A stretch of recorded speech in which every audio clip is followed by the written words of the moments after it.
Hello नमस्कार दोस्तों, स्वागत है फिर से आपका आपके ही अपने यूट्यूब चैनल टीटीसी गाइड में। तो दोस्तों, आज की इस वीडियो में हम आप लोगों को कंप्यूटर ओरिएंटेड न्यूमेरिकल एनालिसिस में रेगुलर फाल्सी मेथड के बारे में बताएंगे। इससे पहले हम आपको बायोसेक्शन मेथड के बारे में पहले ही बता चुके हैं। जिन लोगों ने वो वीडियो देखी होगी उन्हें रेगुलर फाल्सी मेथड समझने में कोई प्रॉब्लम नहीं होगी। ठीक है, तो चलिए आज की वीडियो में हम रेगुलर फाल्सी मेथड से रिलेटेड एक क्वेश्चन को सोल्व करते हैं तथा साथ ही आपको 2 से 3 क्वेश्चन सोल्व करने के लिए भी देते हैं। ठीक है, तो देखिए यहाँ पर हमारा क्वेश्चन है, पहले हमने क्वेश्चन को लिख लिया है। तो क्वेश्चन है हमारा यहाँ पर, compute the real root of x³ minus 5x plus 3 = 0 in the interval 1, 2 by regular falsi method. ठीक है, तो यहाँ पर एक इक्वेशन दी है, यहाँ पर इंटरवल भी हमें दिए हुए हैं। ठीक है, तो इस इक्वेशन को हमें रेगुलर फाल्सी मेथड से सोल्व करना है। ठीक है, तो यहाँ पर सोल्व करने के लिए सॉल्यूशन हमने लिखा है।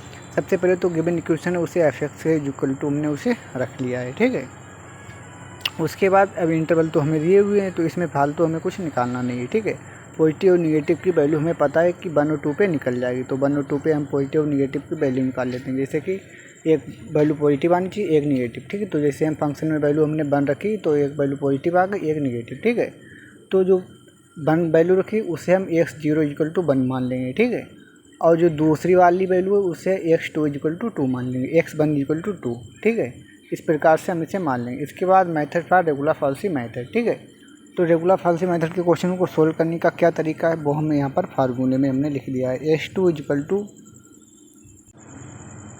तो क्वेश्चन हमने लिखा है x2 = ऊपर वाला हमारा थोड़ा क्लियर नहीं दिख रहा है इसलिए हमने नीचे लिखा है x2 = x0 f(x1) minus x1 f(x0) अपान में f(x1) माइनस f(x0). तो इस फार्मूले को आप सभी अच्छे से तैयार कर लें। ठीक है, तभी आप क्वेश्चन को इजीली से कर पाएंगे। ठीक है, तो देखिए x2 x3 x5 इस प्रकार से हम वैल्यू को इसमें निकालेंगे। ठीक है, तो यहाँ पर इसकी 2 कंडीशन है। अगर x2 या x3 जिसकी भी वैल्यू आएगी वो अगर हमारी निगेटिव वैल्यू है तो हमारा x0 की वैल्यू x2 के बराबर हो जाएगी। ठीक, इसी प्रकार f(x0) की वैल्यू f(x2) के बराबर हो जाएगी। ये कंडीशन आपको याद रखनी होगी। ठीक है, यहाँ पर ध्यान भी देंगे, x0 एक लेफ़्ट साइड है तो हमारा f(x0) रहेगा, इसके बाद राइट साइड में x2 है तो f(x2) है। ठीक, इसी प्रकार अब दूसरा हमारा कंडीशन है, जब वैल्यू हमारी पॉजिटिव में आएगी तब x1 = x2 हो जाएगा, सेम नीचे f(x1) = f(x2) हो जाएगा। ठीक है, तो इसे अच्छे से समझ लें। ठीक है, अब चलिए हम आगे क्वेश्चन को सॉल्व करते हैं। अब देखिए जो हमने कंडीशन निकाली थी, यानी कि x0 की वैल्यू 1 निकाली थी, x1 की वैल्यू हमने 2 निकाली थी। इसी प्रकार f(x0) इसे हम मान सकते हैं, या f1 की वैल्यू हमने -1 निकाली थी। इसी प्रकार f(x1) या हम f2 की वैल्यू कह सकते हैं, ये 1 निकाली थी हमने। ठीक है, और इसका जो फार्मूला था वो हमने यहाँ पर भी लिख लिया है।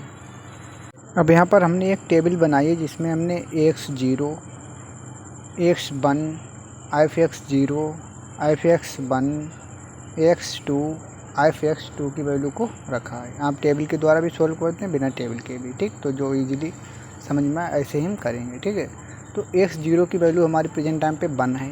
ठीक है, x1 की वैल्यू हमारी 2 है। ठीक, अब f(x0) की वैल्यू हमारी क्या है, -1 है, और f(x1) की वैल्यू हमारी 1 है। ठीक, इन्हीं 4 वैल्यू की हमें ज़रूरत है। इन 4 वैल्यू को हम इस फार्मूले में अपने रख के सॉल्व कर लेंगे। आप किसी रफ पेज में कर सकते हैं। ठीक है, तभी हम यहाँ पर x2 की वैल्यू को निकाल पाएंगे। ठीक है, तो x0 की वैल्यू 1 है हमारी, तो यहाँ पर 1 रखेंगे हम। ठीक, उसके बाद f(x1) की वैल्यू हमारी फिर से 1 है। ठीक, फिर माइनस x1 की वैल्यू हमारी 2 है। इसी प्रकार f(x0) की वैल्यू हमारी -1 है। ठीक, इसी प्रकार अपान में f(x1) की वैल्यू है हमारी, सॉरी इधर है, f(x1) की वैल्यू है हमारी 1। ठीक है, इसी प्रकार f(x0) की वैल्यू हमारी यहाँ पर ये है। ठीक, -1, तो ये हमारे हो जाएगा। जब इसे हम सोल्व करें तो हमारा 1.5 आ जाएगा। ठीक, अब ये 1.5 हमारा है, ये जो हमारी इक्वेशन, जो हमारी जो फर्स्ट इक्वेशन हमने f(x) रखी थी उसमें हम रखेंगे। ठीक है, जैसे उसमें हम रखेंगे तो f(x2) की वैल्यू हमें ये वाली प्राप्त हो जाएगी। ठीक, अब इसी पर हमें कंडीशन चेक करनी है, जो कंडीशन हमने आपको वहाँ पर दिखाई थी पॉजिटिव और निगेटिव वाली। तो ये तो हमारी निगेटिव वाली कंडीशन है, तो चलिए उस कंडीशन को हम दिखा देते हैं आपको। ठीक, तो अब हम देखेंगे कंडीशन में क्या होता है। जब वैल्यू निगेटिव में आती है हमारी, तब x0 के स्थान पर x2 की वैल्यू आ जाती है, और f(x0) के स्थान पर f(x2) की वैल्यू आ जाती है। ठीक है। अब चलिए इसे पुट करते हैं। अब देखिए यहाँ पर नेगेटिव वैल्यू है तो x2 की जो वैल्यू 1.5 हमारी आई हुई है, ये x0 के स्थान पर आ जाएगी अगली लाइन में, ठीक, यहाँ पर आ गई। इसी प्रकार जो f(x2) की वैल्यू ये हमारी f(x0) के स्थान पर आ जाएगी। बाकी की वैल्यू में कोई चेंजेस नहीं होंगे, सेम टू सेम वैल्यू हमारी नीचे आएगी, ठीक। अब इसके बाद इन चारों वैल्यू को हम, ये चार जो वैल्यू हैं, इन चारों वैल्यू का इस फार्मूले में फिर से पुट करेंगे। इसके बाद हम नेक्स्ट वैल्यू यानी कि x3 वैल्यू को हम निकालेंगे, ठीक, जो 1.765 आई हुई है, तो हमने फिर से इसी फार्मूले में रख के निकाल ली, ठीक। अब इसी वैल्यू को फिर से जो f(x) हमने जो हमारा इक्वेशन है उस इक्वेशन में फिर से रखेंगे, तभी हमें -0.327 ये हमारा आंसर आएगा, ठीक। अब फिर से इस कंडीशन को हम चेक करेंगे, फिर से कंडीशन हमारी निगेटिव आई हुई है, ठीक है। जब फिर से निगेटिव कंडीशन आई हुई है तो x0 के स्थान पर फिर से x3 की वैल्यू को हम पुट कर देंगे यहाँ पर, ठीक है।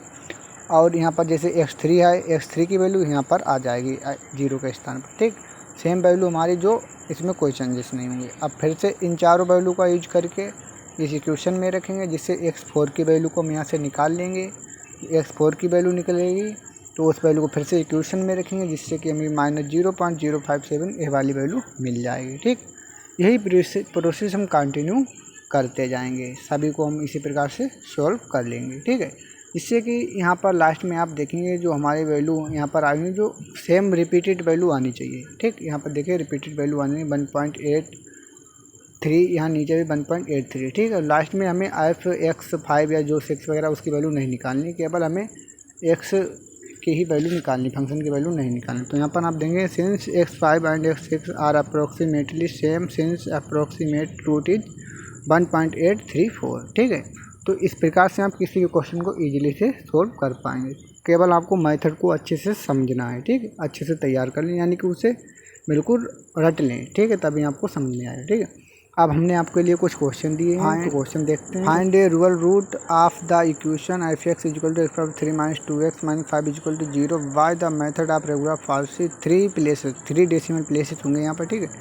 तो इस क्वेश्चन को आप सोल्व करें, इसके बाद ये आंसर मिलेगा। इसके बाद next question, find an approximate value of the root of the equation x3 + x - 1 = 0 near x = 1 using the regular falsi method, ठीक। इसका भी आंसर हमने बता दिया है।